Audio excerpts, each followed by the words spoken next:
लेकिन मनुष्य लोक में दोनों मिश्रित होते हैं, पाप और पुण्य। तो जिस अवस्था में जो हमें दुख मिलना है वो कर्म हमारे ऊपर लागू हो जाएगा। अगर पुण्य कर्म लागू है तो हमें सुखद अनुकूलता प्रशंसा मिलेगी, अगर पाप कर्म लागू है तो दुख प्रतिकूलता निंदा मिलेगी। वो हमारी वैसी बुद्धि हो जाएगी, जैसी हो भवतव्यता तैसी बने सहाय, आप ना आवे ताहि पे ताहि तहां ले जाए। अचानक आपसे ऐसी क्रिया बन जाएगी कि आपकी निंदा होगी, आपकी अवहेलना होगी।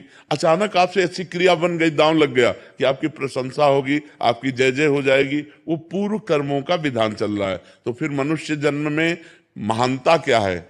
अब नवीन हमसे पाप ना होने पावे, अब नवीन कर्म हम ऐसे ऐसे समझ समझ के करें कि हमारी आगे की जो जन्म हो या आगे जो हमें मिले वो बहुत अच्छा ही हो, पाप कर्म नहीं होने चाहिए। अब हमसे गलती नहीं होनी चाहिए। अब लो नसानी अब ना नसई हो। तो ये पक्की बात समझ लीजिए कि अपने कर्म को ही भोगना पड़ रहा है, इसमें बिल्कुल संशय न कीजिए कि मैंने तो पाप नहीं किया। किसने प्रश्न किया था? ईमानदारी से देखो सखी, वृंदावन में बैठी हो, ईमानदारी से जब से तुम्हें याद है तब से अब तक देखो, केवल इसी जन्म में क्या आपसे पाप नहीं हुई? क्या आपसे गलती नहीं हुई? आप विचार करके देखिए, हमसे पूर्व जन्म में कितनी गलतियां हो गई हैं, इतनी गलतियां हो गई कि भगवान ने कृपा करके मुझे मनुष्य शरीर दिया है। मेरे कर्म से मनुष्य शरीर नहीं मिला।